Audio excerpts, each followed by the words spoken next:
Go. Good morning, good afternoon, and good evening. Welcome again to Capitals Uncovered and our David versus Goliath, St. George versus the Dragon efforts to slay the dragons of stupidity, unnecessary war, avoidable war, potential for human destruction, and the self-suicide of society through wars against necessary technology and protection of industry in nations and societies around the world, and many other horrors. One of the great, most dangerous cults of worship, which is never discussed as such in the West. It's not a secret society. It's an open society in view of everyone. And it's the dominant political, nationalist, pseudo-religious cult of the Western world. It is the worship of Winston Churchill and the use of Churchill, which had he been alive today, he would certainly have agreed with completely, to push reckless wars of imperialist aggression, enslavement, and conquest on most of the world. Now, the world rightly remembers Churchill for his moment of heroic triumph in 1940, when he was the voice that rallied Britain in its moment of greatest crisis. But before then and after then, even through World War II, and through all his previous and following career, there was one endless bungle, catastrophe, war after another. There were even genocides. And none of this was secret, none of this was hidden. You will find all of this covered in even the best and most admiring biographies of Churchill. But somehow it's written down there, but the label is put on it: harmless, wasn't his fault, but still lovable, etc., etc. And people disconnect the reality in front of their eyes, just as in the Philip K. Dick novel, from the actual appalling record.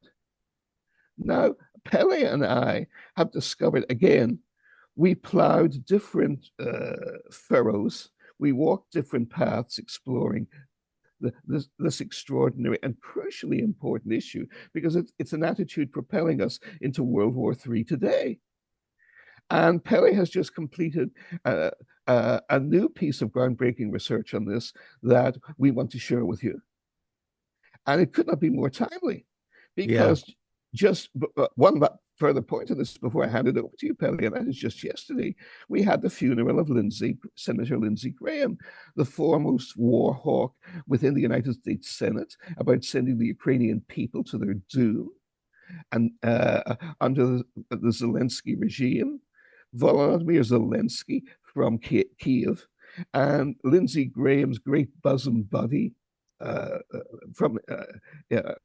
who is leading Israel to total destruction and has killed scores of thousands of Palestinians in his retaliatory war against Hamas in Gaza. And one further crucial point is he kills endless Palestinian civilians, but of course he only makes Hamas stronger. He's as big a bungler as Lyndon Johnson was in Vietnam. This is an important aspect no one ever talks about. But what do the admirers of Netanyahu and Zelensky see in them? What does Donald Trump see in them? And who is Donald Trump's great video hero? Of course, it is Winston Churchill, as it was for Boris Johnson in Britain and so many others. So again, we are Sweden's own intellectual St. George, Pelle, is going to be tilting at this dragon now. And I trust your lance, as always, is iron-tipped and sound, Pelle. I have no doubt it is. Yeah. What have you been investigating? What have you been discovering? What have you published? Well, I haven't written a comprehensive article about Churchill's good sides or his whole career trajectory. I've just singled out a couple of things where he did things badly, which will provide perhaps the basis of a joint book that we're going to do, Marty, later this year, where we look at his whole. I mean, he might not be a complete villain. Of course, I can concede him the finest hour and still say that he did a lot of other bad things. But just to create to break the relentless pro-Churchill propaganda, and it's pretty bad in Sweden because the Swedes have a complex about the British, who they look up to and admire, and they're fed the British tales of heroism from a very young age. It was always a more middle class, upper middle class thing to watch British shows and TV series and films than it was to watch American ones. So British culture had a very big influence on today's political class in Sweden. And I think a lot of military types, they looked up to James Bond, they look up to the SAS, they look up to MI6, they look up to British history, and they want a bit of Sweden to be a bit more, have a bit more British history. And there's some people who want to war with Russia side by side with the Brits, almost as a way of sort of brothers in arms feeling, and Churchill is a central figure here. And because the Swedes haven't fought a war for so long, there's a kind of naive idealism about it. It's rather pathetic in my view. Anyway, Churchill, I mean, I wrote two books about World War One, and so I'm always aware when the World War One's breakout date comes up, which is now at the end of July. I think Britain joined the war, 4th of August, or 3rd of August, I think it was. And lest we forget, it was Britain that declared war on Germany. And it was a war of choice for the British, and they turned it from a European war where the Germans probably would have imposed what's the word? It was a cabinet war, a war like the sort of war that the invasion of Ukraine, in a way that Putin configured it as a war that would show who was the boss, like the 6-week war between Prussia and Austria in 1866 or whatever it was.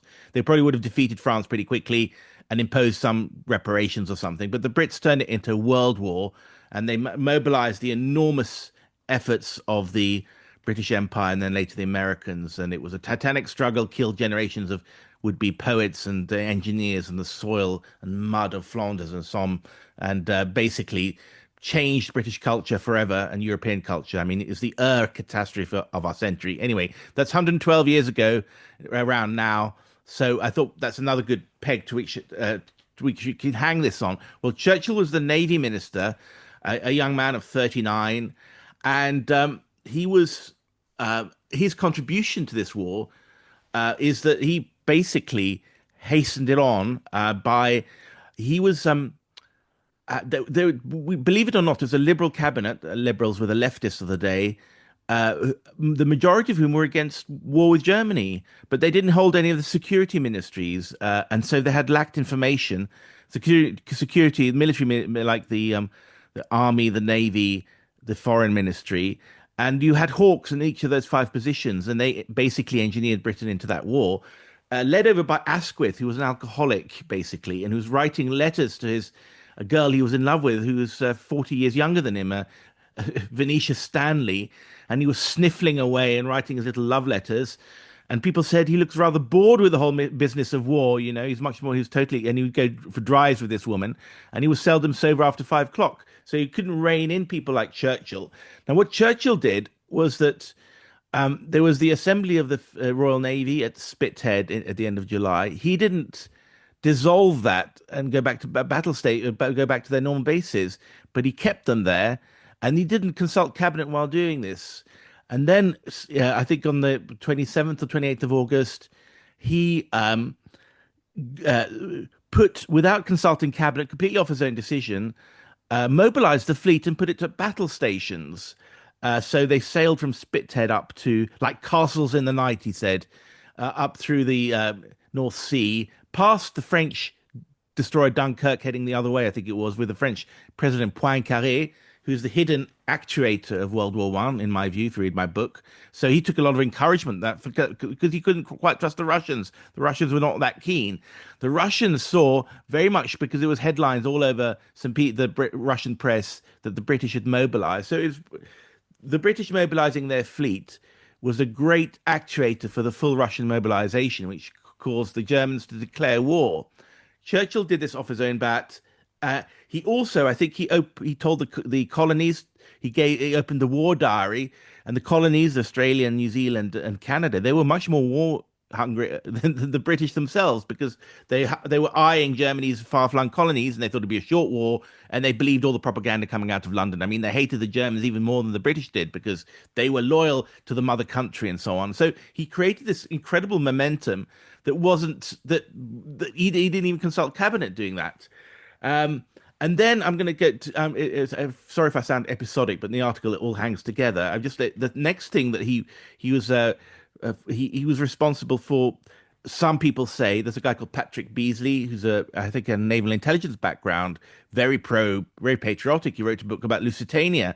Now, the sinking of this ship almost got America into the war in 1915 because hundreds of American civilians were died when it was torpedoed off the coast of Ireland in May 1915. Well, it's always been a controversy because on previous trips, the Lusitania had been escorted by British ships when there were German submarines in the area, or they were told to take the long route over Northern Ireland down into Liverpool rather than the southern route where there were more submarines. This didn't happen this time.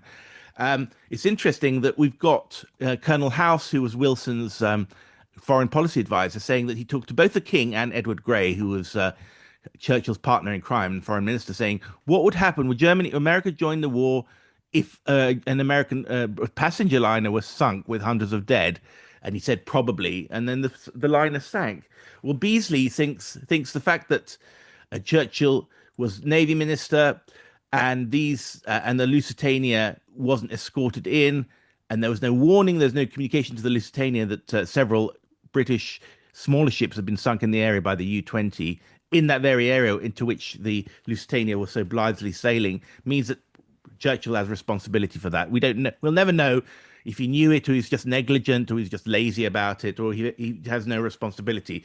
But I hold that against him. The next thing, which is not actually part of the article because it's long enough already, was of course, and I think Marty, you probably know more about that.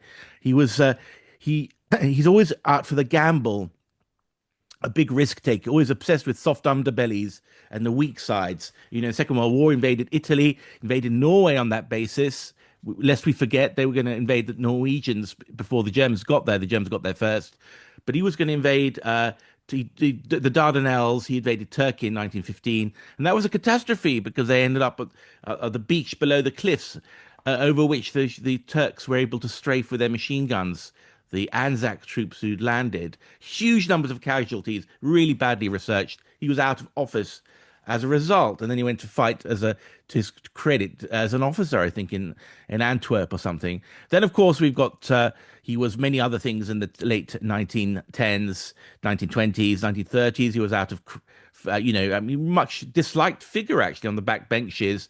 It's funded by the Focus Group and other shady warmongering organizations. Anyway, let's credit him with the right man for the right time, the finest hour, the man who gave words to the fight against the Nazi evil. But what's interesting is that there's a new angle of attack against Churchill. Of course, you'll talk about that in your speech. He was, but he was a terrible war planner. So Monty got him drunk, which was a raw thing to do, and then bundled him off back to Blighty, where he could do the least harm. But I just want to focus on this thing that's blown up in India, which is this allegation that he was responsible for the Bengal famine. And in a way, it's a sort of relativization of the Holocaust, because people say he was supported by the Israelis. The Holocaust, worst thing, can even compare anything that's happened to the Holocaust. Well, I mean, here are 3 million people died. And what I do detail in my article is the various debates that's going on mostly in India. Shashi Tharoor is a very loudmouthed and intelligent Indian debater. He says Churchill is terrible. And he willed it because the Burma was occupied by the Japanese. So they forced the British, the Indian Bengali fishing boats to stay. They were not allowed to go fishing because the Japs would have taken over, and various other measures to prevent Japanese invasion of India itself stymied the Bengal, and it wasn't a particularly dry year. So out of the 6 years when there had been famines, 5 had been dry years, but the 1943, wasn't. And then we've got the allegation that's happened with the Irish famine, of course. The Indians were continued exporting large numbers of grain for the British armies in the Middle East, even as the Indians themselves were starving. So that's an open debate. Now, go into great detail. I mean, some people say it wasn't that bad. But the point I just want to end with is that we now have, for most of the 20th century, the history we got in the Anglophone world, the Western world, the NATO world, was an British-centered version of history, because the British controlled but they're more worldly than the Americans. They controlled the publishing houses. It was on the backs of American power, of course. They controlled Reuters. They controlled the British press. But now we've got different vectors of English language documentation. We've got because India itself has got its own publishing houses, got huge channels with a reach of millions of people, and they're coming up with their own histories, and they actually using the English language against the British themselves for maximum reach. And lest we forget, I think the most common holiday in the world is the holiday of independence from Britain. So there are a lot of voices out there. They love Britain.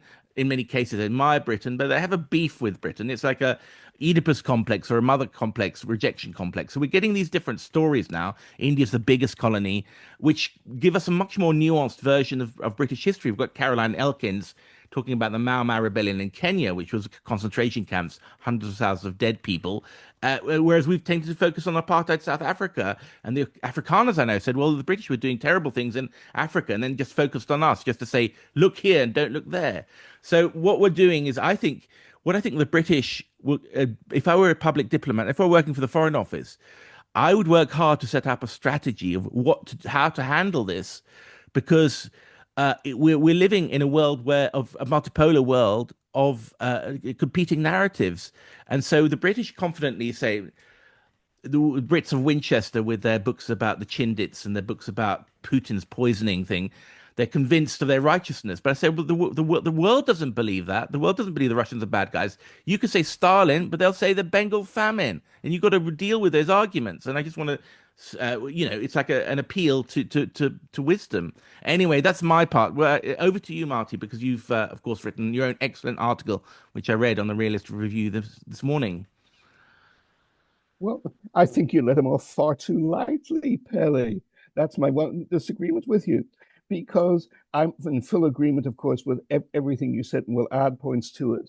But your point about the Lusitania is my jump-off point, because I believe I was not familiar with that conversation that was documented. One is always learning new things, however old one gets, as I am. And I have no doubt, once again, you've discovered information of the greatest significance. I mean, in your wonderful war book, The War Guilt Question, which everyone should buy, it's a crucially important work, and I'm rereading it now for the third or fourth time. And the first time I read it through so quickly and eagerly, of course, I missed many of your most important points. And it's one of those books, whenever you keep rereading it, and it's not a short book, it's 260 pages, but you bring out Poincaré as this really, truly evil figure who really played the real role that is always ascribed to Kaiser Wilhelm II as the evil prime mover and genius who truly triggered World War One. Question about that. Churchill is the crucial figure who destroys the British Empire, brings British into World War One. And another angle that you bring out in your book, which you have just discussed here, which was totally new to me, was how eager the Australians and the New Zealanders were to get Germany's colonies, and therefore were eager for war in 1914.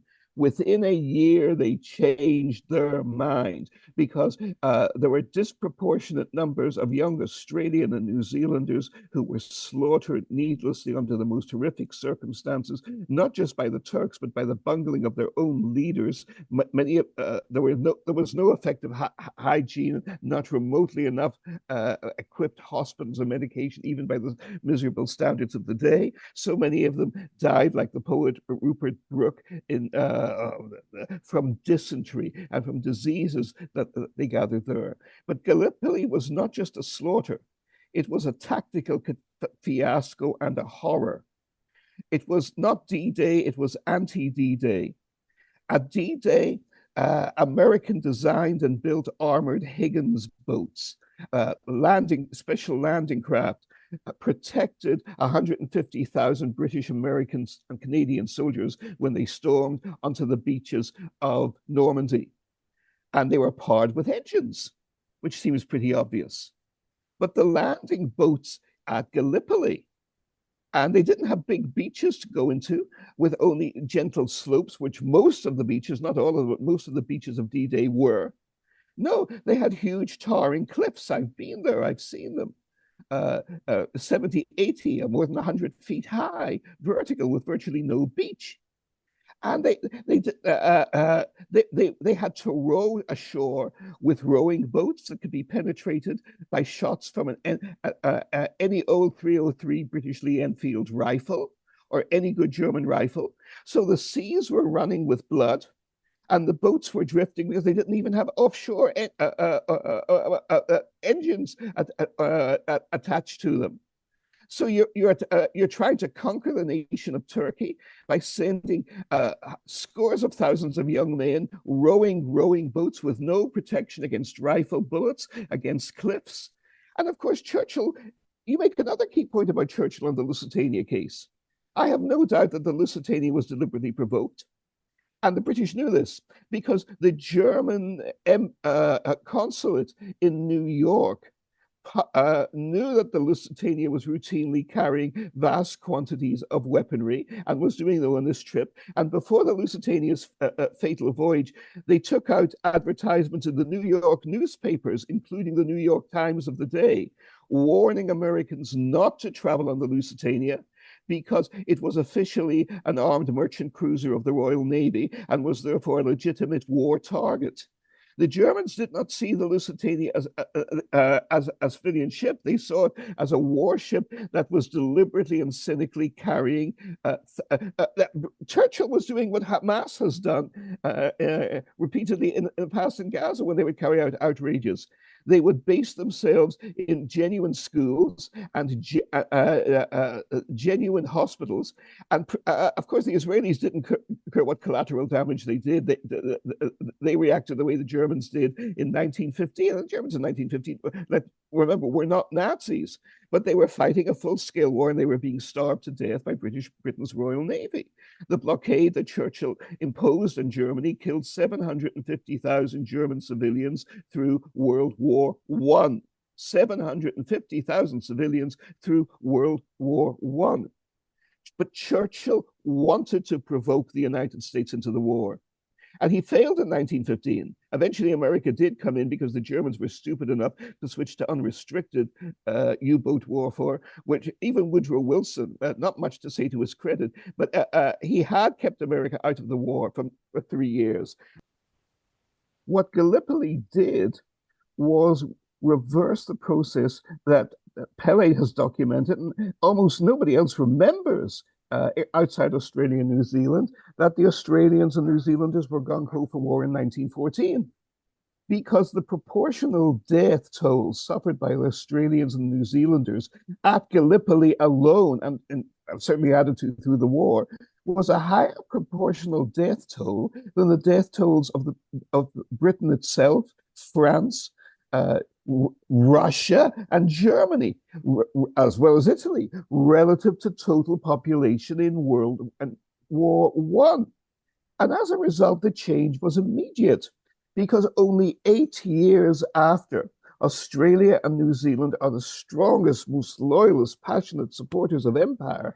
In 1922, they do not say it this way, but in reality, they are on the brink of leaving the British Empire. The British Empire finally dissolves, as we know, in 1947 when the British leave India.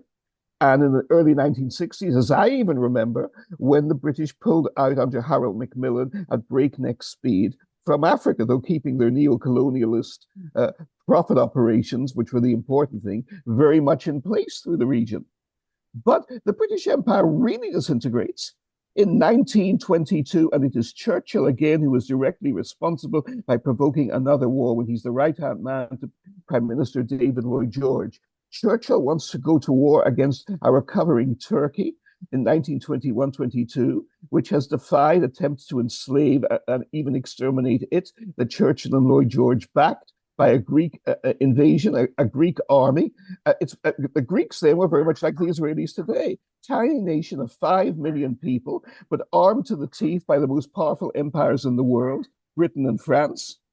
And they were out to conquer Turkey. And it was a war of extermination. The rapes and massacres by the Greek army as they moved inland were terrible.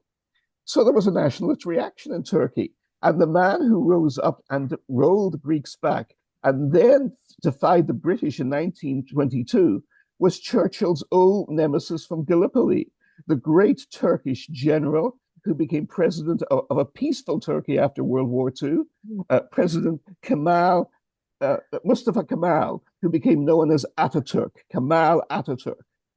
And just as Ataturk had smashed Churchill's dreams for mad imperialist glory and conquest at Gallipoli in 1915, he did the same thing by rolling up to British Empire forces guarding the Dardanelles, the straits between European Turkey and Asian Turkey, in 1915.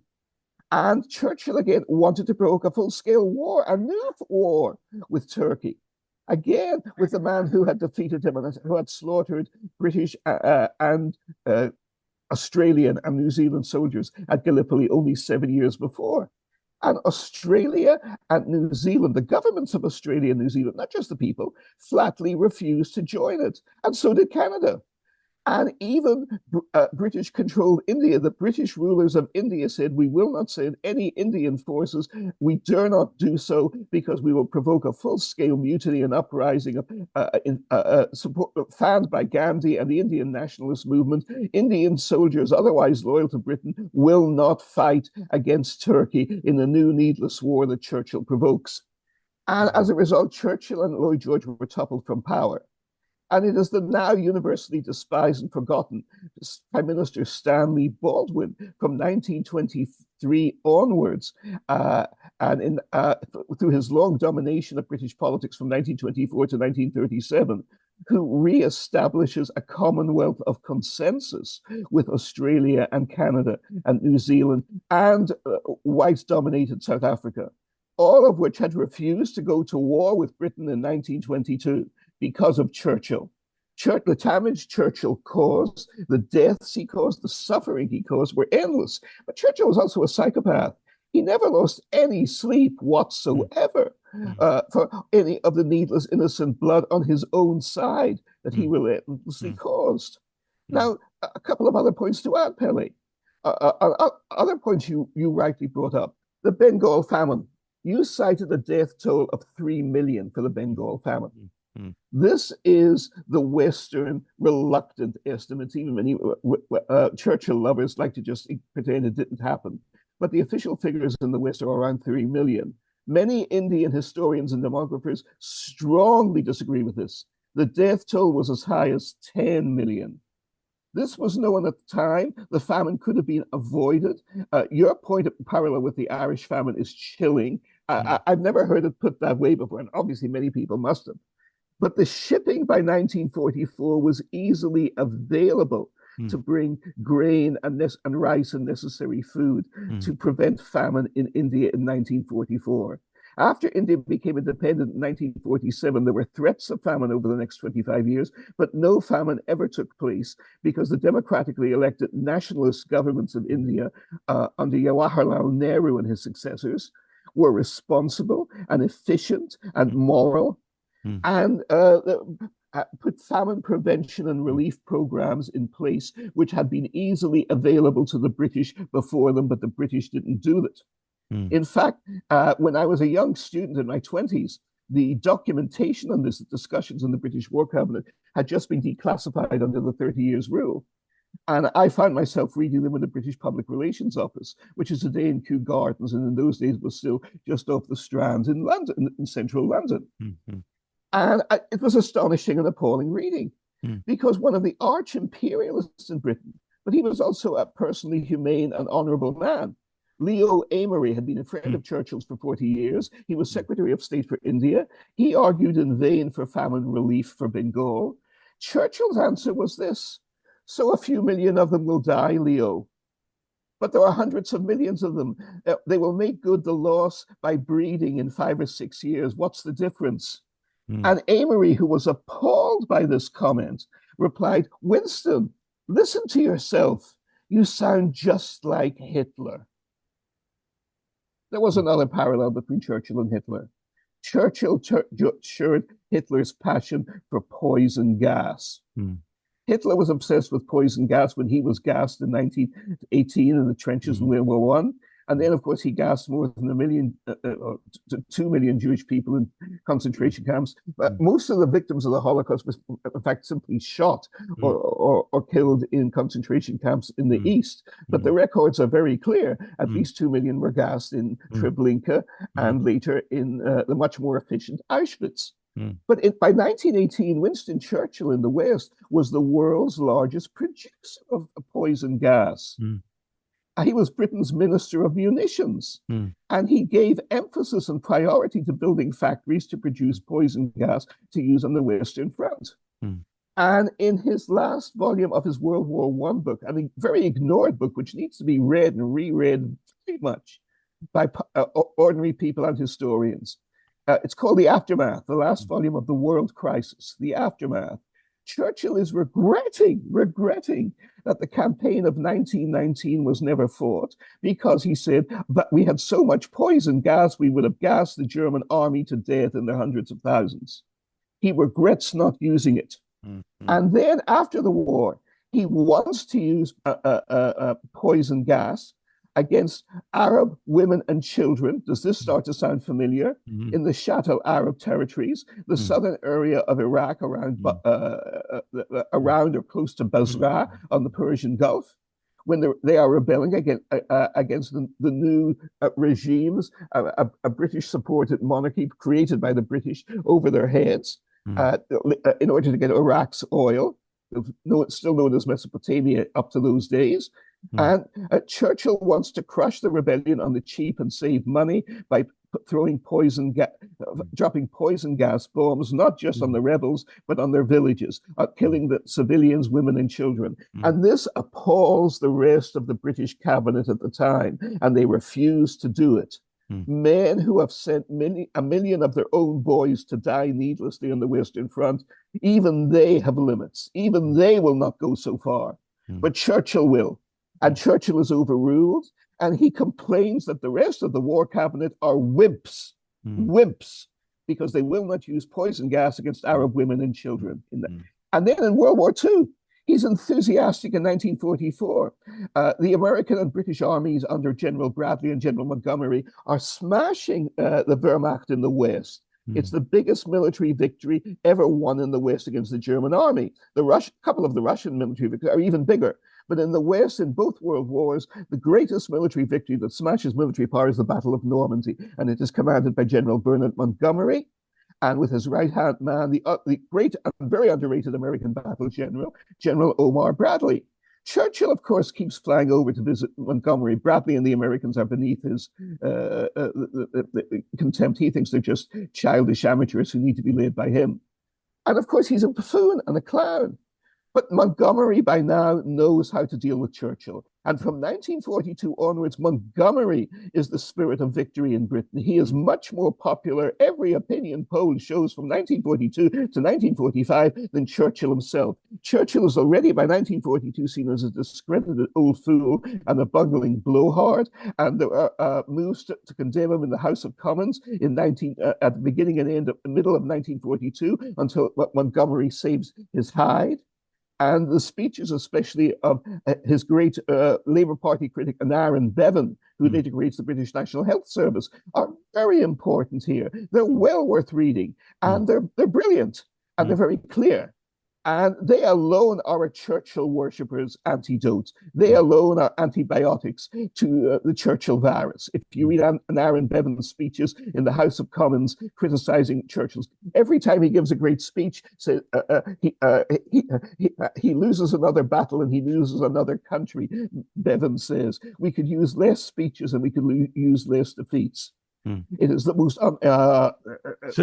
remarkable. Yeah. Sorry, go on. So no. So basically, what you've given there is an incredibly contrarian and, to me, totally persuasive story of who Churchill really was. And I recommend that. Well, we're going to do a book on it, and I recommend you check out your Realist Review article about that. Funny thing about Montgomery knew how to handle Churchill by sort of keeping him out of the action and getting him in drunk. But certainly, Churchill's shares are incredibly overvalued, and he's due for a re-estimation, I think. Was there a book you wanted to show there? Yes, very much. one of Churchill's greatest crimes, and it is a crime against America. And this was written by two loyal British and Australian Right. scholars, one of whom served in Royal Australian Intelligence in Singapore in 1941. The British had decoded JNS 25, the Japanese top secret naval operational code. And they had access to information that America did not have. There was partial breaking of the code by American decoders at Pearl Harbor, but it wasn't as effective remotely as the British and Australian decoders in Singapore. And so American historians have missed this. But this book was published in 1991. It has been ignored since. Betrayal at Pearl Harbor by James Rusbridger and Eric Wave. Great. It is of crucial importance. It is eyewitness. Rusbridger testifies that the Royal Navy and Royal Australian Navy intelligence at their listening station on radio at Singapore had decoded Japanese messages in JNS 25 by the Japanese task force in the inland sea before it set sail to Pearl Harbor. And they sent to London, quite correctly, the information that Pearl Harbor was going to be attacked by a surprise Japanese air attack by a strike force of 6 Japanese aircraft carriers on December the 7th or December the 6th, 1941. The information was never passed on to the United States, to anyone in the United States. There appears to have been bungles and cover-ups within American naval intelligence itself. Admiral Kelly Richmond is the guilty party there. But these are bungles of incompetence and stupidity and fear. And that these guys should have been court-martialed and even shot afterwards themselves. But the key, had Churchill sent FDR, who he was already desperately courting and dependent upon the information, 2,400 American lives would have been saved at Pearl Harbor. Instead of being caught by surprise and killed. My own father-in-law was at Pearl Harbor. He was lucky to survive it.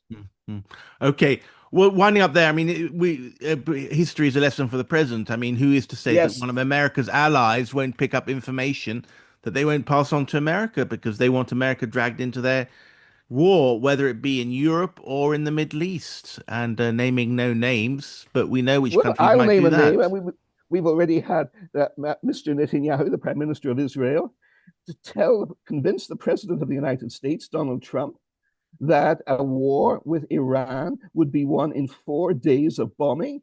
And the President's own Secretary of State, Marco Rubio, disagreed with this, contradicted Netanyahu to his face. So did America's Director of National Intelligence, John Ratcliffe, who was Trump himself had appointed as his own top intelligence advisor.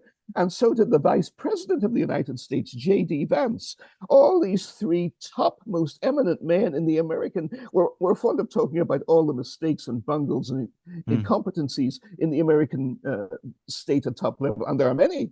But here we have Trump's own top people who he appointed correctly advising him, and he ignores them to listen to intelligence that is nonsense, that is lies, that at the very best is wishful thinking. You're better off believing that the Snow White and the 7 Dwarfs is accurate history in a Walt Disney 1940s movie or 30s movie than in believing what Mr. Netanyahu told the president. So the upshot it's still happening today, and Zelensky will be even worse. Exactly. So and of course, Zelensky fired drones into Poland and Romania to try and drag European NATO into war. Exactly. Did we drop Zelensky? Did we order him eliminated? No, as we did previous leaders in the 1950s and 60s who we thought were our puppets and did their own thing? No, we pour more money on him. It's sort of another topic, but it's one that we've kind of referred back to with enemies, with allies. Who needs enemies, you know? Allies are transmission belts for war. And in 1941, it was the British. Pelle, 1,000 years from now, people should be quoting you for that one phrase alone. All right. Allies are transmission points for war. Thank you so much. All right, Marty. See you tomorrow. We've got another show tomorrow. And I look forward to it. Thank you, Pelle. All right.